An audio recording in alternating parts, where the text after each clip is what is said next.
Hello, Buky. Hi. Long It's been a time. year and a half. Yes. Yes, it's brilliant to see you. Same. Can you hear me? I can hear you and I can see you loud and clear. How did it go today with the protest and the rally? It went very well. I think we had estimate about 200 people came, which for Corona times is pretty impressive that people were willing to risk, their health to come make a statement. And so it really was important. It was actually very emotional as well, right? Right. For the reason that I think we've all had a very heavy week, especially with the back-to-back cases that we've been seeing. So it was a moment of just a cathartic moment, I think, for all of us to come together and see each other and be like, yeah, you're angry. I'm angry too. You're tired. I'm tired too. And Buky, what do you think happened? It seems like this week it all came to a head. Do you think the lockdown and COVID had something to do with seeming spike in cases of rape and murder of young women? And these are the ones we know. Or is this the norm? So I think it's both. It's not either or. Because what we know is, when COVID started, before it got to Nigeria, we had been hearing reports across the world. We had been hearing from China, we had been hearing in Italy, in France, in the UK. And there was this, there was a lot of news reports and a lot of women's rights organizations were saying that something is going on. We're seeing a spike in calls. Something is happening. And what we realized that what the lockdown does is it keeps you trapped with your abuser or in an abusive situation. But what's even more difficult during the lockdown is then you can't leave. So your only option is, if you are able to get access to a phone, you start calling for help. Right. Or you go online and start sending messages. But it was also true for those who had to rely on their abuser for a phone or for mobility. You could also see that in some countries and in some areas, especially rural areas, you saw a drop, right? Because they couldn't access help. They couldn't get help. So what now happened in Nigeria is that we saw something a bit similar, right? That happened. Because, for example, in Lagos State, they were seeing 30% increase in calls as well to the domestic and sexual violence response team. And I think the UN Women around May 4th released a brief looking at this, because around that time, people have been calling it the shadow pandemic. This is something that is happening. And so at that time, they started looking at their figures. They were collecting numbers. When they were collecting figures, across the 26 states that they were collecting, it was like 364 in March. By the time they went and looked at the numbers again, 2 weeks later, at the beginning of April, it was 794. Those were the reported cases. And remember that according to the Nigeria Demographic Survey, only 51% of women who face violence actually tell somebody. Yeah. So, Buky, these are it's very disturbing. Now, one of the things that seem to have happened this particular time, so there would be waves of periods, particularly in the past 10 years. Trust me, before then, there was no public talk about it. Trust me. I know what I went will take your word for it when I attempted to do it some years ago. I know the threats, I know the harassment, and I know the I'm twisting that I got. So for me, even the fact that we can talk about it is a big step in the right direction. However, the question I am going to ask is, for every time you hear these things happen, it just goes away. This time around, it seems to have struck a chord. I don't think I've seen a situation where more men in particular, including, in fact, even the Nigerian police has a message up about stop raping women. Top politicians are talking about stop raping women. Everybody seems to be sick and tired of it. Are they really sick and tired of it, or is it the new thing? So before I completely answer that question, I just want to say that I think we need to give a lot of credit for women's rights organization in Nigeria. Sometimes we give them a hard time. But I think in this particular issue, even though it's 25 years after Beijing, you know, that really big platform where we're finding like women's rights are human rights, and we recognize that violence against women and girls was an issue, it was a pandemic, it was an epidemic. We understood that. And I think for the longest time, people just thought, but this is normal. I am allowed to beat my wife. I'm allowed to beat my child. I am allowed to rape them. I am allowed to not give them bodily autonomy. All of these things was normal. And it took a lot of time to have conversations, say, no, this is actually not normal. It is violence. And then it took even longer to say, like, actually, no, it's not just violence, it's a crime. We know it took 14 years to get the Violence Against Persons Prohibition Act to get passed in Nigeria. So there's been a lot of grassroots work that has been done up until this point so that people can then be like, you know what, we are tired of hearing the stories. We are tired. And I think more than anything else, what also happened is that it felt so real. For those of us who were like, we live in gated houses, right? We're not the ones who are in rural communities where we don't have the number of somebody who can help us call the police and all of this stuff. I think more than anything else, it is now so real to us that we're all sitting targets. Right. Does it help? Does it help that we have a more unified global community, especially through technology? I think that definitely helps. We cannot say that that did not have an impact. At least we can see that we know Twitter, right? We know what it led into in terms of RMR Me Too, right? And the great work those young women did. Really, really important. It also just globalizes the fact that, you know, that 1 in 3 number, even though we say it's global, like 1 in 3 women would face some form of violence in their lifetime.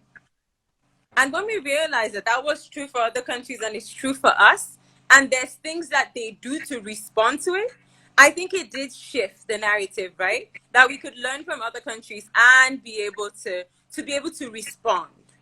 To be able to have something like Mirabel Center, which is a sexual assault referral center, and that there could be a space that you could go to as somebody who suffered violence, who suffered rape, and they would treat you with dignity, and they would say, we believe you, and they would give you medical services, you know, that is protective, and they would link you to other services that you could get help. Why does Nigeria hate women? There is really a part of me that believes Nigerian women hate women, but it also hates adolescent girls and young women. It breaks them. It like literally sees them wanting to shine, to grow, to be, you know, outspoken. And it just says, how dare you?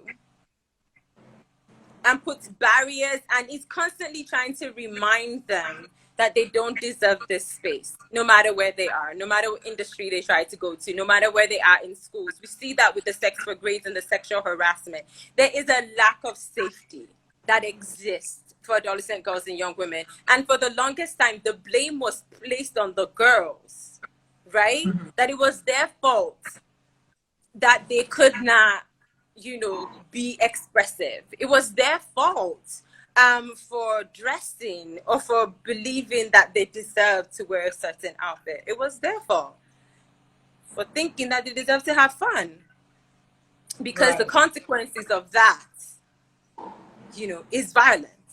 I mean, I know your organization talks about not just women, but young people, because there's also another conversation about violence towards young men by the police, for example. But the one against women takes their kara and their camo. Because it's like a war against women, particularly young women. Yeah. And I think, you know, definitely poverty plays a role. And I think there's a linkage.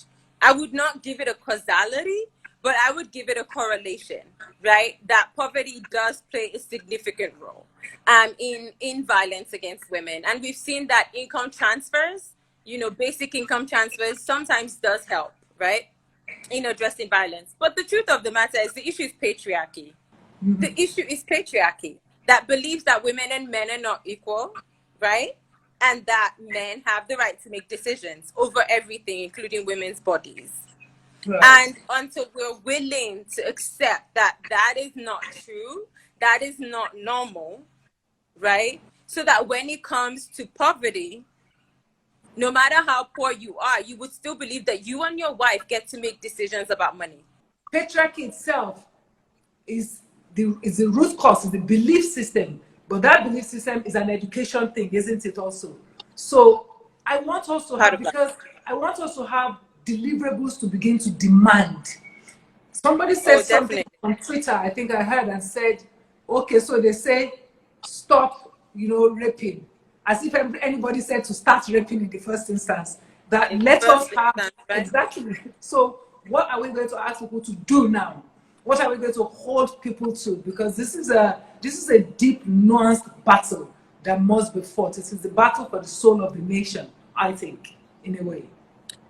Yeah, it is definitely the battle for the soul of the nation, because there is that concept, and we've learned from feminists, from women who've been fighting this battle, that when women are freer, society is also freer, right? Our freedom is linked to the freedom of society. So you cannot have a society that's free if your women and girls are not free. That's just the reality. We know that. I think the truth of the matter is that, yes, there's multidimensional poverty in Nigeria. So poverty in terms of access to all of these variables that was mentioned. In terms of like the tangible things, if an individual is thinking, what can I do? What can I as a person do? The biggest thing you can do is really unlearning the norms that exist, right? The norms that you think, oh yeah, this is normal, right? Because there is a thing when you're talking, people always be like, why are we always arguing about cooking on Twitter? Why is there an argument? Like, who's going to cook? Who's going to wash clothes? Who's going to take care of the child? All of these things, there's always a debate about that. But it goes back to the fact that there's a refusal to unlearn, right? And then there's also this idea that if a man now takes on these roles, there's a weakness that comes from it. So there was a study called Being a Man in Nigeria that was done. And that's when you ask the men one-on-one, they are willing to do these things. But when they're out in society and feel like somebody's going to point a finger at them and be like, are you a man? You they change diaper. Which kind of man they do that kind of? You go enter kitchen. To do what? When your wife day house. Now, the fear of that, right, challenges them. So, but one-on-one, they're willing to do it. It's when they fear that their peer group or society is going to judge them for it, then that changes everything. So really that unlearning, that education part is so critical, and we all have to do it, right? We all have to do it, and that needs to happen. And that's why we're always challenging religious leaders who are one of the trusted, institutions in many African countries. Afrobarometer is like 70% of Africans trust their religious leaders more than their political leaders. So we need religious leaders to show this, to show leadership in this realm, to say, yes, I'm a man and I'm a child of God. And if I need to cook, I will enter kitchen and cook. I will do these little things. I will respect women.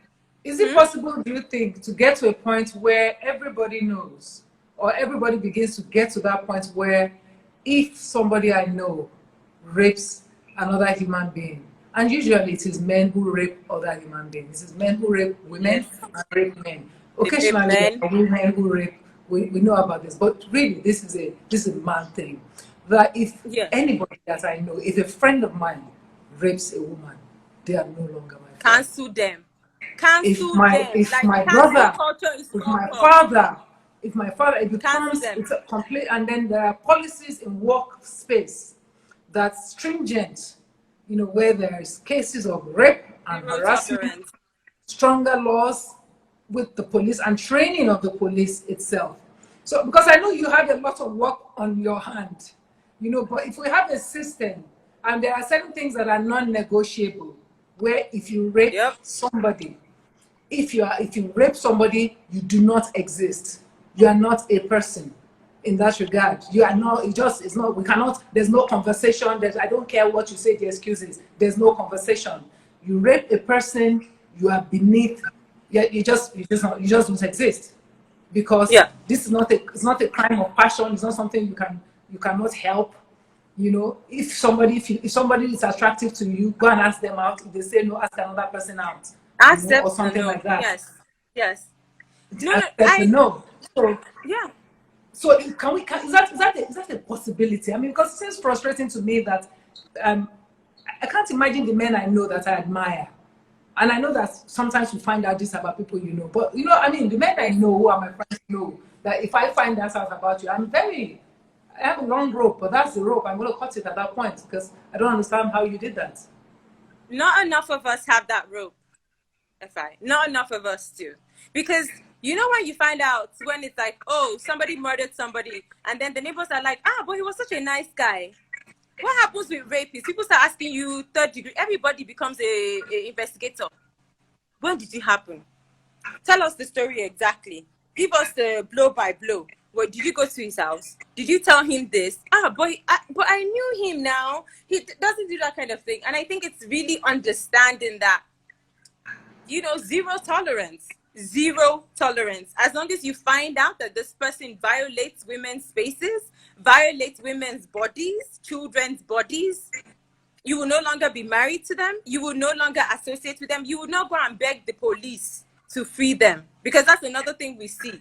There's a whole generation of people who are growing up who have access to education, not just from the classroom. I see people learn dances, they learn to speak, they create accents from different parts of the world without stepping out of their country.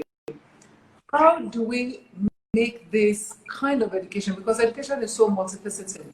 Such a thing that even in the most remote corners of the country, people can begin to understand that Nigeria is not moving forward. And I repeat this, there is no country fully moving forward without its women. So I am thinking a whole new generation of people are coming up now who will be in leadership. And the mindset is about, first and foremost, building an environment that is conducive to the largest majority of Nigerians, especially female Nigerians. Then we can begin to have a shot at a nation that works for everybody.